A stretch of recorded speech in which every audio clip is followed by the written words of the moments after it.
Ya, untuk video kali ini kita akan membahas mengenai sistem pencernaan manusia. Proses pencernaan makanan. Pencernaan makanan merupakan proses mengubah makanan dari ukuran besar menjadi ukuran yang lebih kecil dan halus, serta memecah molekul makanan yang kompleks menjadi molekul yang sederhana dengan menggunakan enzim dan organ-organ pencernaan. Proses pencernaan makanan pada tubuh manusia dapat dibedakan atas dua macam, yaitu secara kimiawi merupakan proses perubahan makanan dari zat yang kompleks menjadi zat-zat yang lebih sederhana dengan menggunakan enzim. Enzim adalah zat kimia yang dihasilkan oleh tubuh yang berfungsi mempercepat reaksi-reaksi kimia dalam tubuh. Proses pencernaan makanan pada manusia melibatkan alat-alat pencernaan makanan. Kemudian ada pencernaan makanan secara mekanis, yaitu perubahan makanan dari bentuk besar atau kasar menjadi bentuk kecil dan halus. Pada manusia dan mamalia umumnya, proses pencernaan mekanik dilakukan dengan menggunakan gigi. Kemudian kita akan bahas mengenai alat pencernaan makanan. Yang pertama itu tentang saluran pencernaan manusia. Saluran pencernaan manusia merupakan saluran yang menerima makanan dari luar dan mempersiapkannya untuk diserap oleh tubuh dengan jalan proses pencernaan dengan enzim zat cair yang terbentang mulai dari mulut sampai anus. Kemudian untuk saluran pencernaan makanan pada manusia terdiri dari beberapa organ, yaitu mulut, kerongkongan, lambung, usus halus, usus besar, dan anus. Bisa kalian amati untuk gambarnya ya, di mana bagian mulut, kerongkongan, lambung, usus halus, usus besar, dan anus. Kemudian yang kita bahas pertama itu adalah mulutnya. Merupakan proses pencernaan dimulai sejak makanan masuk ke dalam mulut. Di dalam mulut terdapat alat-alat yang membantu dalam proses pencernaan, yaitu ada gigi, lidah, dan kelenjar ludah.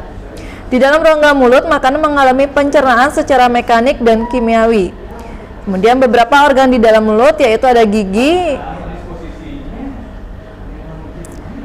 Gigi dapat dibedakan atas 4 macam, yaitu gigi seri, gigi taring, gigi geraham depan, dan gigi geraham belakang.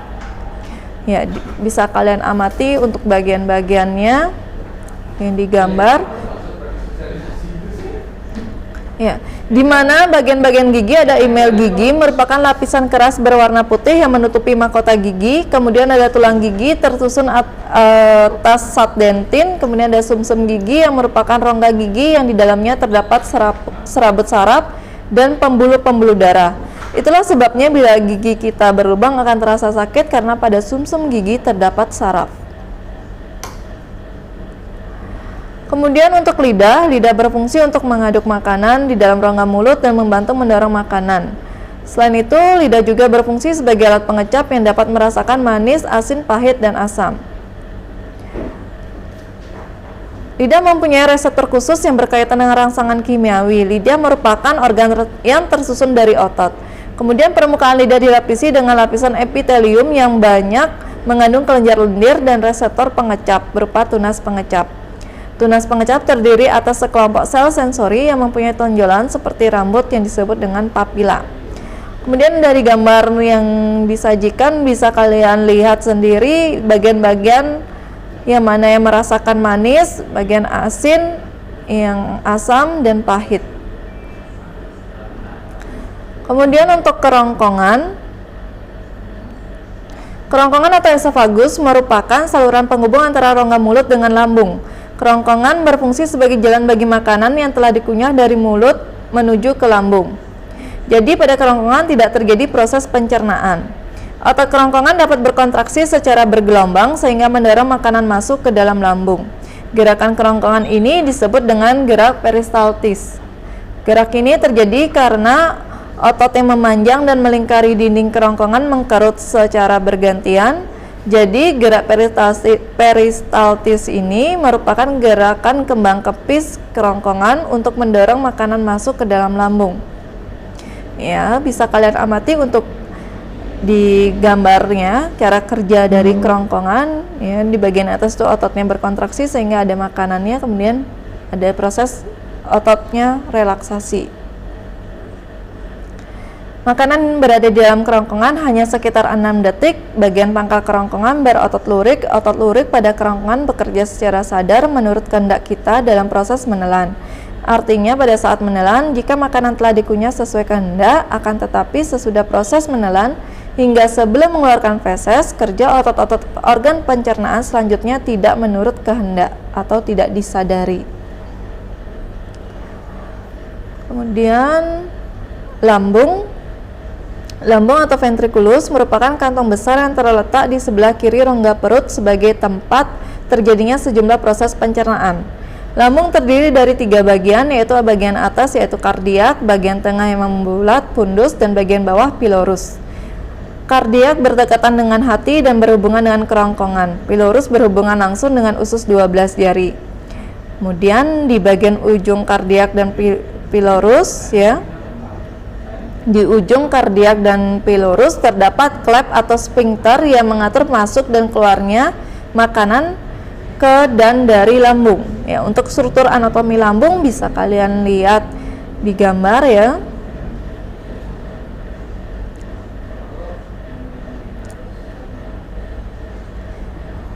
Ya, untuk dinding lambung terdiri dari otot-otot yang tersusun melingkar, memanjang, dan menyerong. Otot tersebut menyebabkan lambung berkontraksi sehingga makanan teraduk dengan baik dan dicampur merata dengan getah lambung. Hal ini menyebabkan makanan di dalam lambung berbentuk seperti bubur. Kemudian dinding lambung yang mengandung sel-sel kelenjar yang berfungsi sebagai kelenjar pencernaan yang menghasilkan getah lambung. Getah lambung mengandung air lendir, asam lambung, enzim renin, dan enzim pepsinogen. Di mana getah lambung ini bersifat asam karena banyak mengandung asam lambung. Asam lambung berfungsi membunuh kuman penyakit atau bakteri yang masuk bersama makanan dan juga berfungsi untuk mengaktifkan pepsinogen menjadi pepsin. Pepsin berfungsi memecah protein menjadi pepton dan proteasa, sedangkan enzim renin berfungsi mengumpalkan protein susu yang terdapat dalam susu. Adanya enzim renin dan enzim pepsin menunjukkan bahwa di dalam lambung terjadi proses pencernaan kimiawi. Selain menghasilkan enzim pencernaan, dinding lambung juga menghasilkan hormon gastrin yang berfungsi untuk pengeluaran getah lambung. Di dalam lambung terjadi gerakan mengaduk. Gerakan mengaduk dimulai dari kardiak sampai di daerah pilorus. Gerak mengaduk terjadi terus-menerus pada saat lambung berisi maupun pada saat lambung kosong. Jika lambung berisi makanan, gerak mengaduk lebih giat dibanding saat lambung dalam keadaan kosong. Kemudian makanan umumnya bertahan 3-4 jam di dalam lambung. Makanan berserat bahkan dapat bertahan lebih lama. Dari lambung, makanan sedikit demi sedikit keluar menuju usus 12 jari melalui sphincter pilorus. Untuk usus halus, ya, atau intestinum merupakan tempat penyerapan sari makanan dan tempat terjadinya proses pencernaan yang paling panjang. Usus halus terdiri dari usus 12 jari yaitu duodenum, usus kosong jejunum, dan usus penyerap ileum. Di dalam usus halus terjadi proses pencernaan kimiawi dengan melibatkan berbagai enzim pencernaan. Pada dinding usus penyerap terdapat jonjot-jonjot usus yang disebut dengan villi. Villi di sini berfungsi memperluas daerah penyerapan usus halus sehingga sari-sari makanan dapat terserap lebih banyak dan cepat. Dinding villi banyak mengandung kapiler darah dan kapiler limfa. Agar dapat mencapai darah, sari-sari makanan harus menembus sel dinding usus halus yang selanjutnya masuk pembuluh darah atau pembuluh limfa. Glukosa, asam amino, vitamin, dan mineral setelah diserap oleh usus halus melalui kapiler darah akan dibawa oleh darah melalui pembuluh vena porta hepar ke hati. Selanjutnya dari hati ke jantung, kemudian diedarkan ke seluruh tubuh. Asam lemak dan gliserol bersama empedu membentuk suatu larutan yang disebut dengan misel. Pada saat bersentuhan dengan sel villi usus halus, gliserol dan asam lemak akan terserap. Selanjutnya asam lemak dan gliserol dibawa oleh pembuluh getah bening atau pembuluh kil dan akhirnya masuk ke dalam peredaran darah. Sedangkan garam empedu yang telah masuk ke darah menuju ke hati untuk dibuat empedu kembali. Kemudian vitamin yang larut dalam lemak yaitu vitamin A, D, E, dan K diserap oleh usus halus dan diangkat melalui pembuluh getah bening. Selanjutnya, vitamin-vitamin tersebut masuk ke sistem peredaran darah. Umumnya sari makanan diserap saat mencapai akhir usus halus. Sisa makanan yang tidak diserap secara perlahan-lahan bergerak menuju usus besar. Kemudian untuk usus besar, makanan yang tidak dicerna di usus halus, misalnya selulosa bersama dengan lendir akan menuju ke usus besar menjadi feses. Di dalam usus besar terdapat bakteri Escherichia coli. Bakteri ini membantu dalam proses pembusukan sisa makanan menjadi feses. Selain membusukkan sisa makanan, bakteri E. coli juga menghasilkan vitamin K.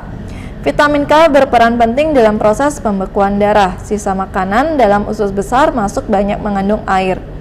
Karena tubuh memerlukan air, maka sebagian besar air diserap kembali ke usus besar.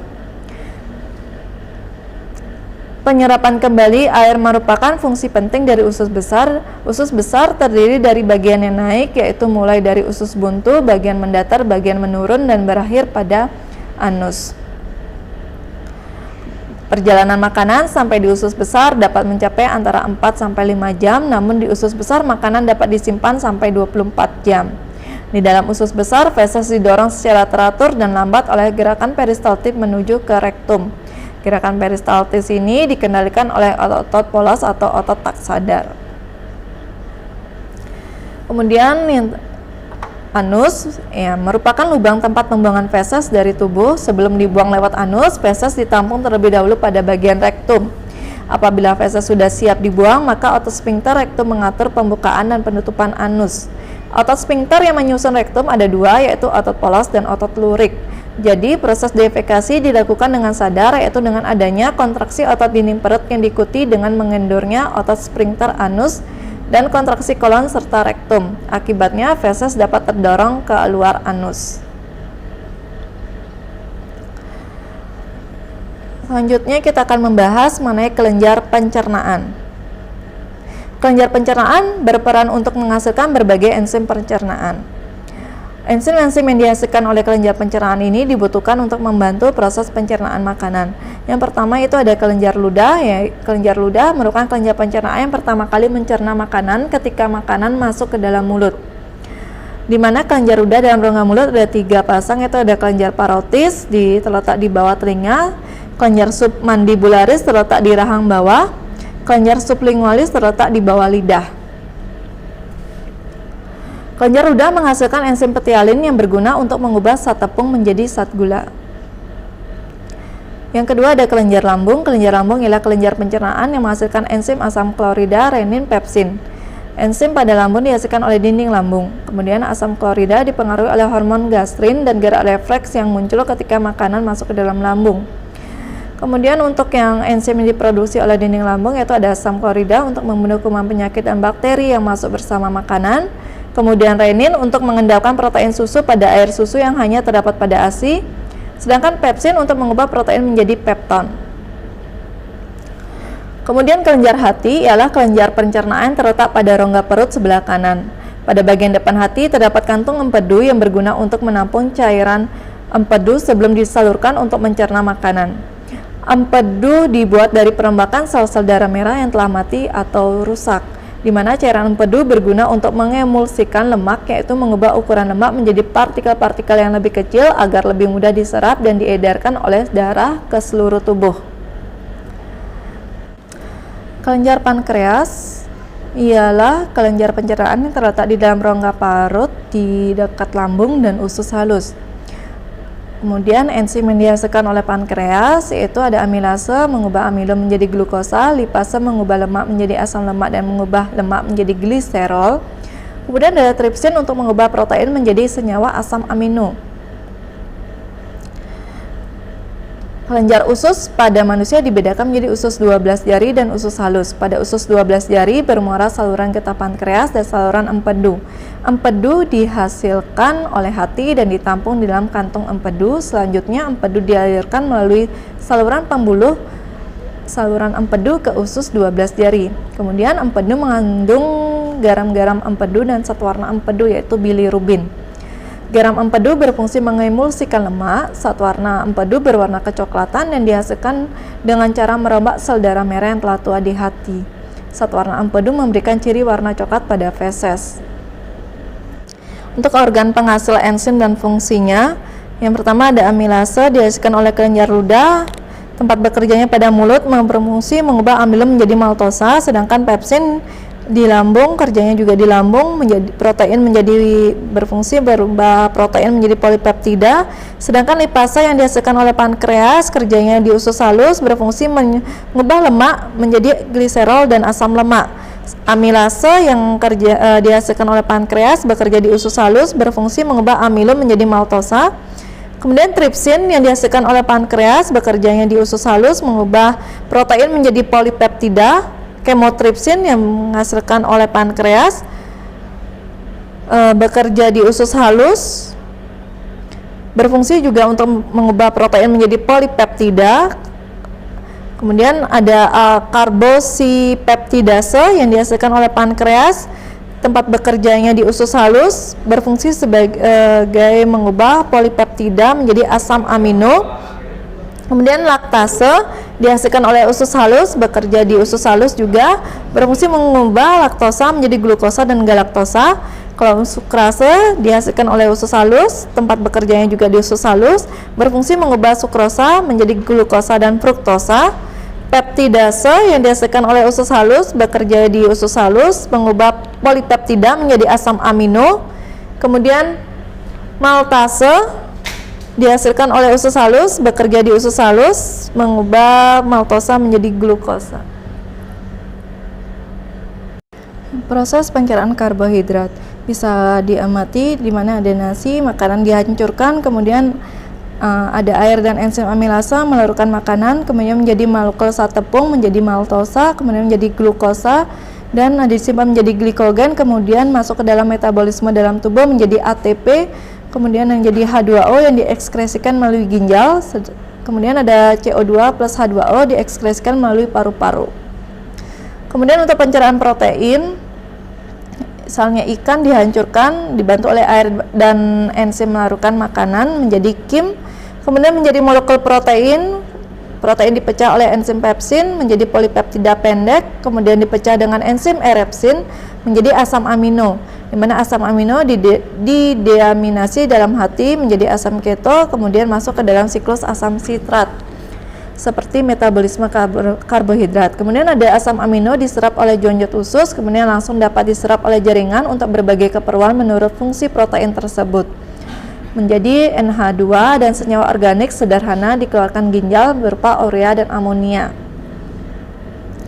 Kemudian untuk proses pencernaan lemak, misalnya keju, makanan besar dihancurkan, kemudian gumpalan dihancurkan oleh garam empedu menjadi molekul lemak, diuraikan oleh lipasa menjadi molekul asam lemak, kemudian menjadi molekul gliserol, diabsorpsi oleh jonjot usus, diubah menjadi senyawa yang diperlukan oleh jaringan, dibawa ke darah, ke jaringan atau organ, kemudian sebagian besar disimpan dalam jaringan adiposa. Kemudian dari dibawa darah ke jaringan, sisanya diekskresikan melalui ginjal, yaitu berupa H2O dan paru-paru berupa CO2. Kemudian untuk gangguan atau kelainan pada sistem pencernaan itu ada diare. Kemudian pada diare itu merupakan salah satu gangguan sistem pencernaan yang banyak dialami, di mana gangguan pencernaan ini akan membuat perut terasa mulas dan feses penderita menjadi encer. Kemudian yang kedua ada gastritis, gangguan di mana dinding lambung mengalami peradangan. Gangguan ini disebabkan karena kadar asam klorida atau HCl terlalu tinggi. Kemudian ada MAH. MAH merupakan penyakit atau gangguan sistem pencernaan yang ditandai dengan adanya rasa perih pada dinding lambung. Selain itu, MAH juga disertai dengan adanya rasa mual dan perut menjadi kembung. Kemudian ada appendix, ya. Gangguan atau penyakit yang satu ini menyerang usus buntu, di mana keadaan ini terjadi karena usus buntu terinfeksi oleh bakteri. Bakteri radang usus buntu terjadi karena lubang antara usus buntu dan usus besar tersumbat oleh lendir. Kemudian ada hemoroid. Untuk hemoroid ini pembengkakan yang berisi pembuluh darah yang membesar. Pembuluh darah yang terkena gangguan ini yaitu berada di sekitar atau di dalam bokong, entah itu di dalam anus atau di dalam rektum. Ya, demikian untuk video tentang sistem pencernaan ini. Semoga kalian mengerti dan terima kasih.